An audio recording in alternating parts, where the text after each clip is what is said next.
Albert Einstein ने एक बार कहा था, प्रकृति की किताब में देखो और तुम सब कुछ बेहतर ढंग से समझ जाओगे। ये शब्द हमें हमेशा याद दिलाते हैं कि दुनिया को समझने के लिए उससे सीधा जुड़ाव कितना जरूरी है। लेकिन क्या हो अगर वो किताब ही बदल जाए? क्या हो अगर प्रकृति को पढ़ने का तरीका कागज कलम से हटकर मतलब पूरी तरह डिजिटल हो जाए?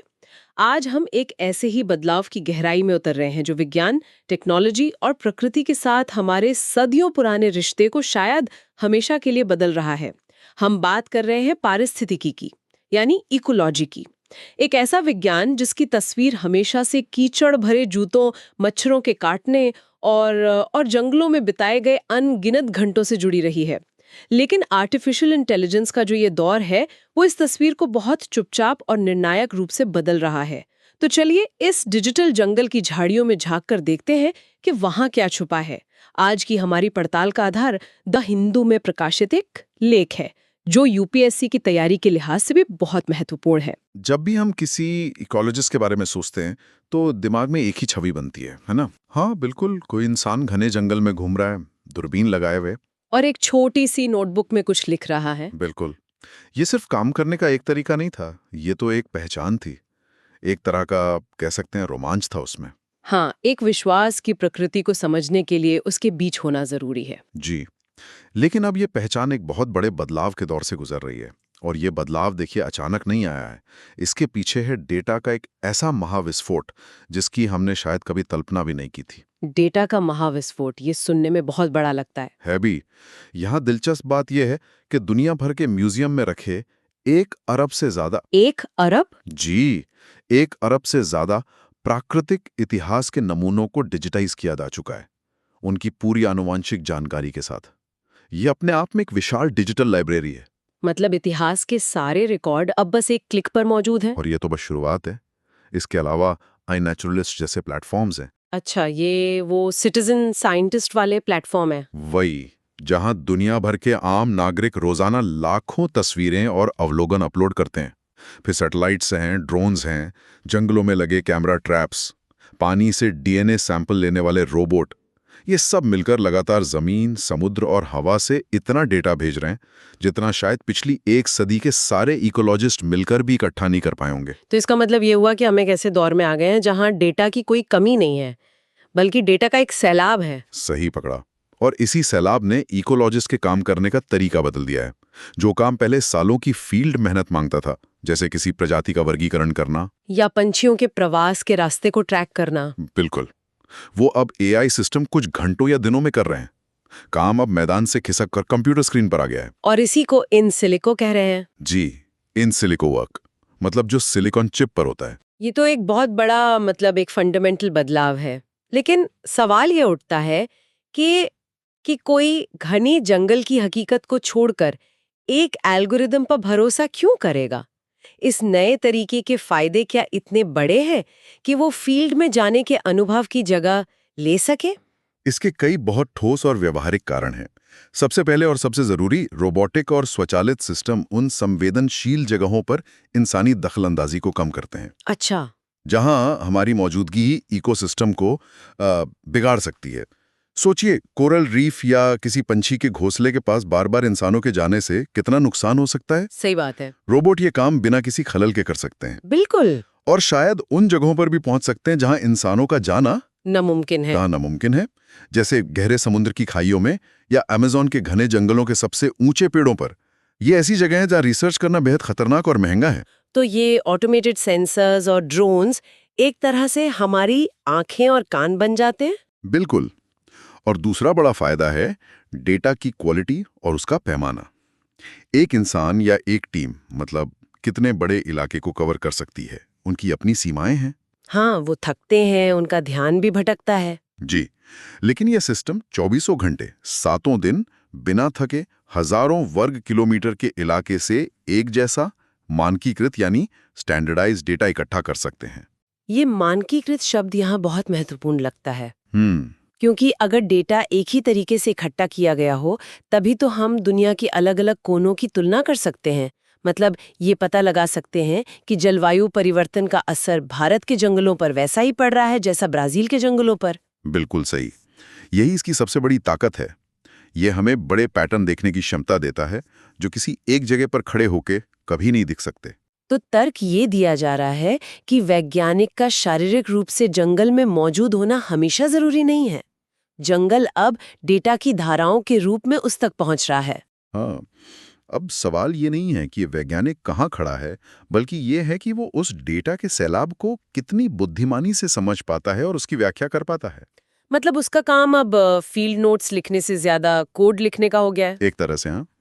ये सब सुनने में अविश्वसनीय रूप से शक्तिशाली लगता है, एक तरह की इकोलॉजिकल सुपर पावर। लेकिन मैं ये सोचने से खुद को रोक नहीं पा रही हूँ कि ये सब कितना साफ सुथरा, कितना व्यवस्थित लगता है, लगभग भावनाओं से रहित। मुझे आश्चर्य होता है कि हम जंगल की उस अप्रत्याशित उलझी हुई हकीकत को एक परफेक्ट डेटा सेट से बदलकर क्या कुछ खोता नहीं रहे।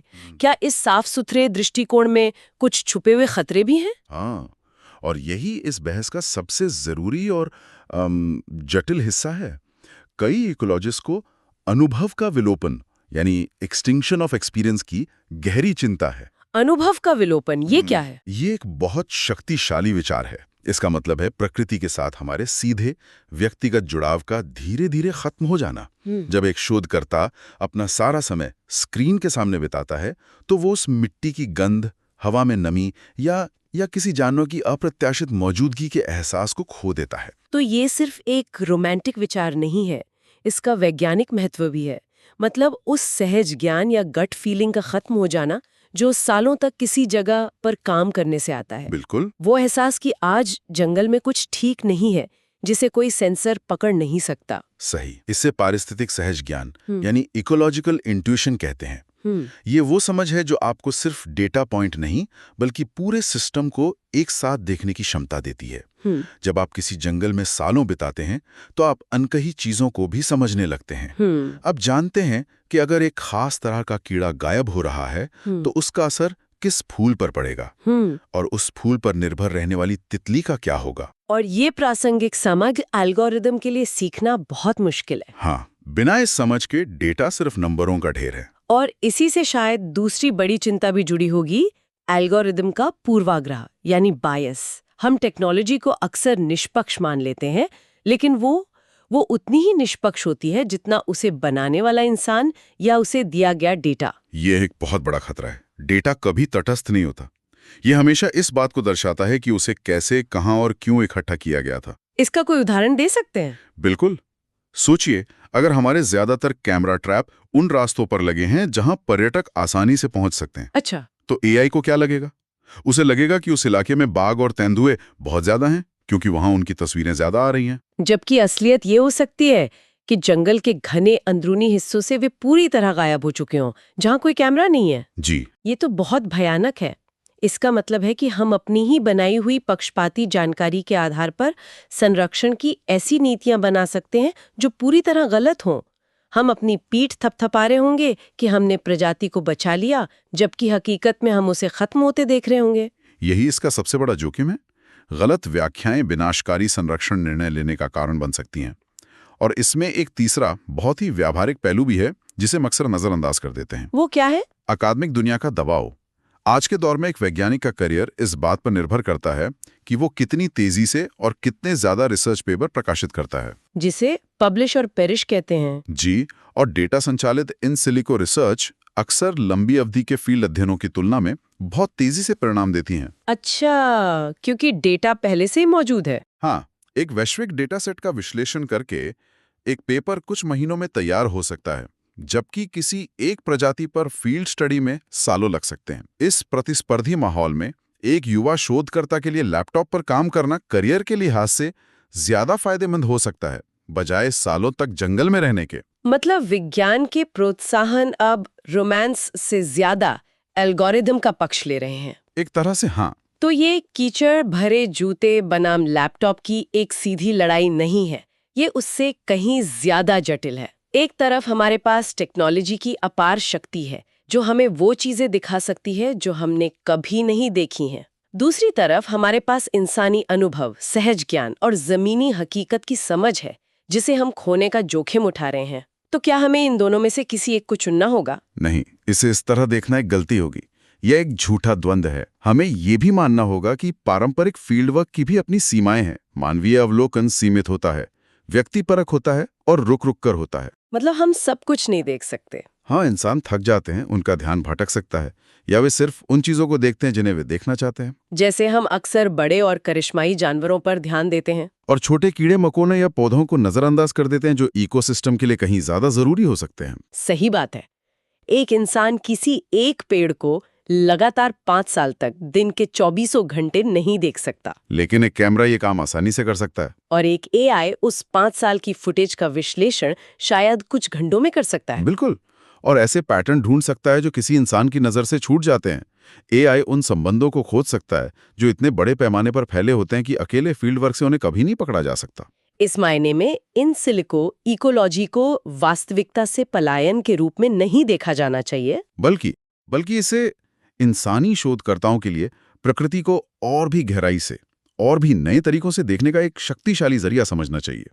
इसका मतलब ये नहीं है कि जंगल, नदियां या पहाड़ अप्रासंगिक हो गए हैं। बस इतना है कि अब हमें उनका अध्ययन करने के लिए हमेशा शारीरिक रूप से वहां मौजूद रहने की जरूरत नहीं है। तो भविष्य इन दोनों में से किसी एक को चुनने में नहीं है, बल्कि शायद फील्ड वर्क की परिभाषा को ही फिर से लिखने में है। बिल्कुल, भविष्य एक हाइब्रिड मॉडल का है, जहां दोनों साथ साथ चलें। एक पेड़ से बंधा कैमरा ट्रैप आज उतना ही एक फील्ड उपकरण है जितनी कभी एक नोटबुक हुआ करती थी, और लाखों अवलोकनों पर प्रशिक्षित एक मशीन लर्निंग मॉडल वो उतना ही प्रकृति को देखने का एक लेंस है जितना कि दूरबीन की एक जोड़ी। असली चुनौती पारंपरिक फील्ड वर्क के खत्म होने का शोक मनाने की नहीं है, बल्कि चुनौती यह सुनिश्चित करने की है कि हमारा नया इन सिलिको विज्ञान पारिस्थितिक वास्तविकताओं में गहराई से निहित हो, कि हमारे एल्गोरिदम को सिर्फ डेटा से नहीं बल्कि जमीनी ज्ञान और अनुभव से भी प्रशिक्षित किया जाए। हाँ। और सबसे जरूरी कि इसका अंतिम लक्ष्य हमेशा संरक्षण ही बना रहे। आपने इसे बिल्कुल सही तरीके से प्रस्तुत किया है। हमारे जूतों से कीचड़ भले ही चला गया हो, लेकिन इस जीवित दुनिया को समझने और उसकी रक्षा करने की जिम्मेदारी हमारे पैरों के नीचे उतनी ही मजबूती से बनी हुई है, भले ही वे पैर अब एक डेस्क के नीचे ही क्यों ना हो। तो आज की इस चर्चा से यूपीएससी उम्मीदवारों के लिए कुछ बहुत महत्वपूर्ण बातें सामने आती हैं। पहला, यह समझना कि एआई और प्रौद्योगिकी कैसे पर्यावरण अनुसंधान और संरक्षण के परिदृश्य को बदल रहे हैं। ये जीएस पेपर 3 के लिए महत्वपूर्ण है। दूसरा, किसी भी तकनीक के फायदे और नुकसान दोनों का आलोचनात्मक मूल्यांकन करना। ये मेंस के उत्तर लिखने के लिए एक संतुलित दृष्टिकोण देता है। और अंत में श्रोताओं के लिए एक विचारणीय प्रश्न छोड़ जाते हैं। जैसे जैसे हम डेटा और प्रौद्योगिकी के माध्यम से प्रकृति से ज्यादा जुड़ते हैं, क्या हम भावनात्मक रूप से उससे और दूर होते जा रहे हैं? संरक्षण के प्रति हमारी प्रतिबद्धता पर इस तकनीकी मध्यस्थता का क्या असर होगा? इस पर सोचना बहुत जरूरी है। इस गहन चर्चा पर आपके क्या विचार है, हमें कमेंट सेक्शन में जरूर बताएं। अगर आपको यह विश्लेषण उपयोगी लगा तो कृपया लाइक करें और हमारे चैनल को सब्सक्राइब करें, ताकि आप यूपीएससी से जुड़े ऐसे अन्य महत्वपूर्ण विषयों पर हमारी चर्चाओं से जुड़े रहें। अगली बार तक सोचते रहें और सीखते रहें।